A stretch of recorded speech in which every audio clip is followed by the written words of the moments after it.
ආයිබෝවන් රිසිරහස් YouTube නාලිකාට ඔබ සියලු දෙනාම ඉතාම සාදරයෙන් පිළිගන්නවා. ඒ වගේම තමයි ඔබ සියලුම දෙනාට ලබන්නා වූ නව වසර සෞභාග්‍යමත් සුබම සුබ නව වසරක් වේවා කියලත් මම හදවතින්ම ප්‍රාර්ථනා කරනවා. මේ වීඩියෝ මම කතා කරන්න බලාපොරොත්තු වෙන්නේ කටක ලග්න හිමියන්ට 2026 වර්ෂය මොන වගේ තියෙයිද කියලා. කියන්න ඕන කටක ලග්න හිමි ඔබට 2025 වසරට වඩා නම් 2026 වර්ෂය ඇත්තෙන්ම සුබදායකයි හොඳයි කියලා කියන්න පුළුවන්. ඒ වගේම අපේ නාලිකාවේ අරමුණ තමයි අතිශයෝක්තියෙන් තොරව පලාපල කතරයන් ගෙනීම. ඒක තමයි මගේ අරමුණත් වෙලා තියෙන්නේ. ඒ වගේම කරුණාවෙන් ඉල්ලනවා කටක ලග්න හිමියෙක් නම් ඔබ අනිවාර්යයෙන්ම මේ වීඩියෝ ඉවර වෙනකම් බලන්න. මොකද මේ වීඩියෝ ඔබට ගොඩාක් වැදගත් වෙයි මේ අවුරුද්ද පුරාවටම. කටක ලග්න හිමි ඔබ අෂ්ටම ඒරාෂ්ටයකට මුහුණ දීලා ඒක අවසන් වෙලා 2025 අවුරුද්දේදී ටිකක් හුස්ම ගන්න පටන් ගත්තා විතරයි. මොකද අෂ්ටම ඒරාෂ්ටක කාලේ හොඳට බැට කාලා ඒකේ ප්‍රතිවිපාක 2025 දෙත් ඔබ භුක්ති විඳා. එතකොට දැන් හිතන්නේ අනේ 2026 අවුරුද්දවත් මට මේ ප්‍රශ්න ඔක්කොම ඉවරලා නිදහසේ හුස්ම ගන්න ලැබෙයිද කියලා තමයි ඔබ අපේක්ෂාවෙන් බලාපොරොත්තුවෙන් ඉන්නේ. කටක ලග්න හිමියන්ට මේ 2026 වර්ෂය කියන්නේ වගකීම් වෙනුවෙන් කටයුතු කරන්න සිද්ධ වෙන වගකීම් වෙනුවෙන් ජීවත් වෙන්න සිද්ධ වෙන වර්ෂයක් කියලා කියන්න පුළුවන්. සවිස්තරාත්මක පලාපල කථනයට කලින් මේ දේ සඳහන් කරන්න ඕන. ඒ වගේම මතක් කරන්න ඕන. ඒ තමයි මේක පුදු පලාපල කථනයක්. ඔබගේ පෞද්ගලික කේන්දරයේ ග්‍රහචාරයන් අනුව දැනට ගෙන දශාව අනුව මේ පලාපල කථනයක් සහ මේ ප්‍රතිඵල ඔබට අඩු වැඩි වශයෙන් බලපාන සිද්ධ කරන්න පුළුවන්. කටක ලග්න හිමි ඔබට 2026 දී රැකියාව වෘත්තිය සම්බන්ධයෙන් මොන වගේ බලපෑමක් සිද්ධ වෙයිද කියලා බැලුවොත් ඔබ රැකියාවක් කරන කෙනෙක් නම් රැකියාව ටිකක් බාධක මැද එහෙම නැත්නම් අධික කාර්යබහුල බවකින් එහෙම නැත්නම් ටිකක් අකමැත්තකින් වගේ සමහරක් අයට කරන්න සිද්ධ වෙයි. නමුත් මේ අවස්ථාවේදී ඔබ හිතනවා නම් මම මේ රැකියාවේ හිටියේ ඇති මම රැකියාව වෙනස් වෙන්න ඕනේ කියලා කරුණාවෙන් ඉල්ලන්නේ පුළුවන් තරම් මේ රැකියාව රැක ගන්න ඔබ උත්සාහ කරන්න. ඔබ රැකියාවකට මාරු වෙන්න උත්සාහ කරනවා නම් අනිවාර්යයෙන්ම අතේ තව රැකියාවක් ස්ථිරවම තියාගෙන රැකියාවෙන් අයින් වෙන්න. ඒ වගේම රැකියා කරන ස්ථානය වෙන්න පුළුවන් වටපිටාව වෙන්න පුළුවන් ඒ අය සමග ඉතාමත් සුහදව කවුරු ඔබට බැන්නත් විවේචනය කරත් ඒවා චුට්ටක් ගොඩාක් ඉවසීමෙන් මැදහත් සිතින් මේ වෙලාවේදී බාර ගන්න උත්සාහ කරන්න. ප්‍රශ්න ඇති වුණොත් ඒවා ගොඩාක් දුරදිග අරන් යන්න උත්සාහ කරන්නම එපා. ඒක ඔබට අවශ්‍ය සහගතයි මේ කාලෙදී. ඔබ තමන්ට ලැබෙන වැඩේ රැකියාව ටාගට් එක හරියට කරගෙන යන්න. එයා මට ගරු කරයි, එයා මට ප්‍රශංසා කරයි, අගය කරයි අන්න ඒ වගේ දේවල් අපේක්ෂා කරන්න එපා. ඔබේ වැඩේ ඔබ හරියට කරන්න. ඒක ඔබේ ඇඟට ගුණයි. ඔබ ගොඩාක් දේවල් අපේක්ෂා කරොත් කීර්තිය, ප්‍රශංසාව, ගෞරවය, වැඩි ප්‍රතිලාභ, වැඩි ලාභයන් අපේක්ෂා කරොත් ඒකේ ප්‍රතිවිරුද්ධ පැත්ත සිද්ධ වෙන්න පුළුවන්. එහෙම නැති වුණොත් ඔබේ හවුල්කරුවන් ඔබේ යහළුවන් රැකියා කරන ස්ථානයේ වුණත් වෙන්න පුළුවන්. ඇතැම් අය ඔබව රැවටීමට ලක් කරන්න ඉඩ තියෙනවා. ඔබ වැඩියෙන් දේවල් අපේක්ෂා කරන්න ගියොත් මෙතනදී ඔබ කළ යුතු එකම කාර්යය තමන්ගේ වැඩේ හරියට කරන්න ඕන. අනිකා සම්බන්ධයෙන් තියෙන විශ්වාසය. ඒ කියන්නේ විශේෂයෙන් බලන්න ඔබ විශ්වාස කරන පුද්ගලයා දක්ෂතාවයක් තියෙන කෙනෙක්ද ඒ වැඩේට ඒ කාර්යයට උචිත කෙනෙක්ද කියලා ඔබට හොඳ තීරණයක් ගන්න පුළුවන්. ඔබට හොඳ සහතිකයක් ලැබෙනවා නම් විතරක් ඒ කෙනාව විශ්වාස කරලා වැඩක් බාර දෙන්න වැඩක් කරන්න ඒ අය සමග වැඩ කටයුතු කරන්න. එහෙම නැතුව අනෙකාව විශ්වාස කරලා ඔබ වැඩ කළොත් ඔබ රැවටීමටපත් වෙන්න පුළුවන්. මේ වෙන විට කියන්නේ පළමු මාස 6ක කාලයේදී ගුරු ග්‍රහයා ඉන්නේ ඔබගේ 12 වෙනි නිසා වියදම් වැඩි වෙන්න පුළුවන්. උපරිම උත්සාහ දරන්න ඕන ඒ වියදම් සුබ වියදම් විදියට යොදා ගන්න. එහෙම නැති වුණොත් ඔබ අනවශ්‍ය වියදම් සිද්ධ වෙලා ඔබ ආර්ථිකමය වශයෙන් යම්කිසි අර්බුදකාරී තත්යකට තල්ලු වෙන්න පුළුවන්. ඔබ ව්‍යාපාරයක් කරන කෙනෙක් නම් ඔබට තමයි මේ කාලෙදි ගොඩක් මහන්සි වෙන්න වෙන්නේ. ඒ කියන්නේ ආයෝජකයන් හොයන්න, ණයක් ලබා ගන්න, මෙන්න මේ වගේ දේවල් කරන්න ඔබට තමයි මහන්සි වෙන්න සිද්ධ වෙන්නේ. ඔබට නැත්තම් ඔබ හොයාගෙන ආයෝජකයන් හෝ ණය ලබා දෙන ආයතන හෝ පැමිණෙන්නේ නැහැ. ඉතින් ඒක අද මතක තියාගන්න ඕන. පුළුවන් නම් ණය විශාල ණය වලට යනවට වඩා තියෙන වියදම් අඩු කරගෙන තමන්ගේ ව්‍යාපාරය පොඩ්ඩක් කළමනාකරණය කරගන්න. ඒක මේ අවස්ථාවේදී ඔබට උචිතයි.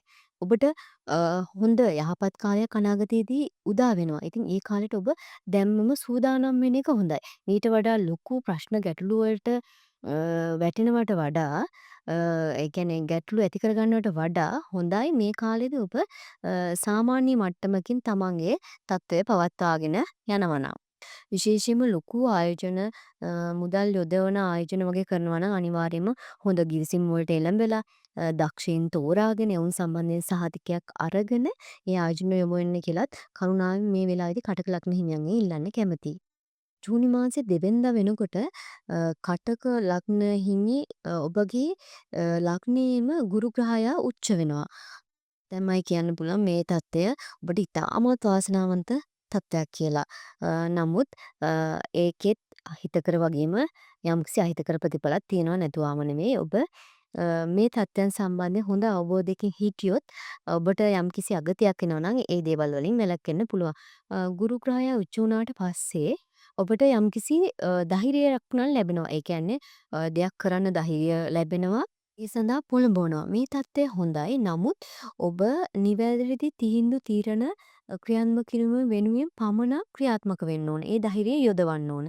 එහෙම නැතුව වැරදි තීන්දුව తీරන සම්බන්ධයෙන් අවධානය යොමු කළොත් ඔබ ලොකු ප්‍රශ්නවල පැටලෙන්න පුළුවන්. කෙසේ වෙතත් ඔබට වෙනදාට වඩා තමන්ගේ කාර්යයන් ඉෂ්ට කරගන්න රස්තිය අඩු වෙන්න වෙයි, මහන්සි වෙන්න සිද්ධ වෙනවා. ඔබ නිකම්ම හිටියොත් නම් කිසිම දෙයක් සිද්ධ වෙන්නේ නැහැ. ඒ නිසා ඔබ මහන්සි වුණොත් අනිවාර්යයෙන්ම ඒ ප්‍රතිඵල ඔබට ලැබෙනවා. මේ 2026 අවුරුද්දේදී කටක ලග්න හිමියන්ගේ වාසනාව සම්බන්ධයෙන් ගත්තොත් මේ තත්කාලීන කේන්ද්‍රය අනුව යම්කිසි ප්‍රශ්නාර්ථයක් තියෙන අවස්ථාවක්. ඉතින් මේ නිසා ඔබට තමයි මහන්සි වෙන්න වෙන්නේ ප්‍රතිලාභ වෙනුවෙන්. ඒ නිසා මුදල් ලැබෙනවා නැතුව නෙවෙයි මුදල් ලැබෙනවා. ඒ ඔබ උපරිම උත්සාහ කරොත් මහන්සි වුණොත් පමණයි. එහෙම නැතුව අර සමහරක් කාලා තියෙනවනේ මොනවා පොඩි දෙයක් කරොත් ඇති ලොකු ප්‍රතිලාභ වාසි අත්වෙන. නමුත් මේ එහෙම තත්ත්වයක් නෙවෙයි. ඔබට ගොඩක් මහන්සි වෙන්න වෙන තත්ත්වයක් තියෙන්නේ. තව දෙයක් තමයි ඔබ අවදානම් බාරගනිද්දී අනිවාර්යයෙන්ම ඔබ ජ්‍යෙෂ්ඨ පුරවැසියෙක් වෙන්න පුළුවන්, තරුණයෙක් වෙන්න පුළුවන්, ඕනම කෙනෙක් වෙන්න පුළුවන්. තමන්ට ඒ සඳහා හැකියාව තියෙනවද කියලා තමන්ගේ ශක්තිය සම්බන්ධයෙන් හොඳ තක්සේරුවක් තබාගෙන ඒ අභියෝග බාරගන්න සහ ඒ අභියෝග වලට පය තියන්න කියලාත් කරුණාවෙන් ඉල්ලනවා. එතකොට රාහු කේතු ගත්තාම කේතු ග්‍රහය ඔබගේ දෙවැන්නේ රාහු ග්‍රහයා අටවැන්නේ. ඉතින් මේ කේතු ග්‍රහයා ඔබගේ පවුලේ ප්‍රශ්න ඇති කරන්න උත්සාහ කරනවා. හවුල්කරුවන් අතර ප්‍රශ්න ඇති කරන්න උත්සාහ කරනවා. මිතුරන් අතර ප්‍රශ්න ඇති කරන්න උත්සාහ කරනවා. ඉතින් මේක තේරුම් ගන්න. ඒ නිසා ඉවසීම කියන එක අංක 1 වෙන්න ඕන කටක ලග්න හිමි ඔබට.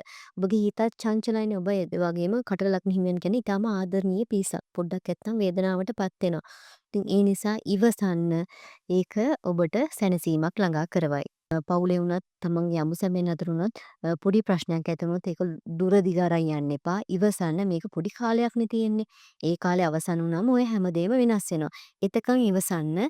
ඒ ඉවසීම ඔබට තව ටික කාලෙකින් ඇත්තටම හොඳ සැනසීමක් සතුටක් ලබා දෙයි. සබඳතා සම්බන්ධයෙන් ගත්තොත් ඔබට සබඳතා සඳහා ටිකක් මහන්සි වෙන්න වෙනවා. විශේෂයෙන්ම පෙම්වතුන් පෙම්වතියන් අතර පොඩි පොඩි ගැටුම් ඇති වෙන්න පුළුවන්. නමුත් ඔබ ඉවසන්න ඕන. විවාහයන් දක්වා ඒවා යයිද කිව්වොත් එහෙම ඔබට ගොඩක් මහන්සි වෙන්න වෙනවා. අනිවාර්යෙන් විවාහයකට යනවා නම් හොඳට කේන්ද්‍ර ගලපලා හොයලා බලලා ඒ විවාහයකට යන්න කියලා ඉල්ලීම් කරන්න කැමතියි. ඒ වගේම තමයි දරුඵල සම්බන්ධයෙන් ගත්තොත් ජූනි මාසේ දෙවෙනිදායින් පසුව කටක ලග්න හිමි ඔබට දරුවන් පිළිසිඳ ගැනීමේ දරුවන් ලැබීමේ වාග්ය වාසනාව තියෙනවා. ඔබට ලැබෙන දරුවන් අනිවාර්යයෙන්ම ගොඩාක් දක්ෂ බුද්ධිමත් දරුවන් බවට පත් වෙනවා. මොකද ගුරු ග්‍රහයා කටකේ උච්ච වෙනවනේ. ඉතින් මේ අවස්ථාවේදී ලැබෙන දරුවන් ඊටමත් බුද්ධිමත් වාසනාවන්ත දරුවන් වෙනවා කියලා කියන්නත් කැමතියි. ඒ වගේම ජූනි මාසේ දෙවෙනිදායින් පසුව ඔබට ලැබෙන සහකරුවෝ වෙන්න පුළුවන්, සහකාරිය වෙන්න පුළුවන්. ඔබ හොඳට කේන්ද්‍ර ගලපලා විවාහයකට ගියොත් ඇත්තටම ඇය හෝ ඔහු ඇත්තටම ඔබේ ඉදිරි පරම්පරාවටම වාසනාවක් සෞභාග්‍ය කින දෙන සහකරුවෙක් සහකාරියක් බවට අනිවාර්යයෙන්ම පත් වීමේ වාසනාව තියෙනවා. ඒ නිසා ජූනි මාසයෙන් පස්සේ වගේ විවාහයකට යන්න උත්සාහ කරන්න. ඒත් හොයලා බලලා හොඳට ඇත්තටම එතෙන්දී ඔබට ලොකු වාසනාවක් ජීවිතේම අලකුවත් වෙන වාසනාවක් උදා වෙන්න බොහෝ ඉඩකඩ තියෙනවා. අධ්‍යාපනය ලබන දරුවන් සම්බන්ධයෙන් ගත්තොත් ඔබ විශේෂයෙන්ම කේතු ග්‍රහයා දෙවැන්නේ ඉන්න නිසා ඔබ තමන්ගේ ඉලක්කය සම්බන්ධයෙන් අවධානය යොමු කරන්න ඕන. සමහරක් විට ඔබ වැඩ කරගෙන ඉද්දි තමයි ඇතැම් විට ඔබගේ යාළුවා පිටට යන්න කතා කරයි. සමහරක් විට විනෝදගමනක් යන්න කතා කරයි. එහෙම නැත්නම් වෙන කොහේ හරි යන්න කතා කරයි. ඉතින් මේ වගේ දේවල් සිද්ධ වෙන්න පුළුවන්. කෙසේ වෙතත් මේ කාලෙදී 2026 වර්ෂයේදී අධ්‍යාපන ලබන දරුවන්ගේ අරමුණ වෙන්න ඕන ඉලක්ක සහගත වීම. ඒ කියන්නේ අධ්‍යාපන කටයුතු ඉවර කරලා අනිත් වැඩ කරන එක. අන්න ඒක තමයි ඔබගේ ප්‍රධානම කාර්යය විය යුතු වෙන්නේ. සමස්තයක් වශයෙන් ගත්තොත් 2026 වර්ෂයේ කටක ලග්නෙහිමි ඔබට මිශ්‍ර ඵල සහිත වසරක්. ඔබ මං ඉහතින් සඳහන් කරපු ආකාරයට පරිස්සම් වෙනවා නම් ඇත්තටම ඔබට මේ 2026 වර්ෂය ඉතාමත් සාර්ථක කරගන්න හැකියාව අනිවාර්යයෙන්ම තියෙනවා. ඉතින් මම විශ්වාස කරනවා මේ වීඩියෝ ඔබට ප්‍රයෝජනවත් වෙන්න ඇති කියලා. ඒ වගේම කටක ලග්න හිමියන් සම්බන්ධයෙන් මම විශේෂ වීඩියෝ තවත් පළ කරලා තියෙනවා. ඔබටම වෙන්න ඕන ඒවත් නරඹන්න. එතකොට ඔබ සම්බන්ධයෙන් ඔබට හොඳ අවබෝධයක් ලබා ගන්න හැකියාව ලැබේ. ඉතින් මම ආයෙත් සැරයක් ඔබට වාසනාවන්ත සුබ අවසරක් වේවා කියලා හදවතින්ම ප්‍රාර්ථනා කරනවා. වගේම ඔබගෙන් කාට හරි කෙනෙකුට මෙන්න මේ වගේ ප්‍රශ්නයක් තියෙනවා නම් විශේෂයෙන්ම විවාහය ගොඩාක් ප්‍රමාදයි නම් ඒ වගේම ඔබගේ දේපලක් ඉඩමක් එක්ක පුද්ගලයෙකුට එහෙම නැත්නම් මූල්‍ය ආයතනයකට උකස් කරලා සින්න වෙන්න වගේ යනවනම් ඔබ ඒ දැඩි මානසික පීඩනකින් පසු වෙනවා නම් දරුපල ප්‍රමාදයි නම් අන්න ඒ වගේ ගැටලු තියෙන අයට වගේම අනෙක් අයටත් කැමති නම් පුළුවන් දැන් මගෙන් කින්දල් පරීක්ෂා කරවා ගන්න.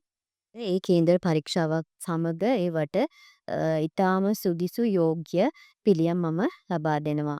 එහෙම අවශ්‍ය අය ලබා දීලා තියෙන WhatsApp නම්බරයට මැසේජ් එකක් දාන්න ඔබට වැඩි විස්තර දැනගන්න හැකියාව ලැබේ.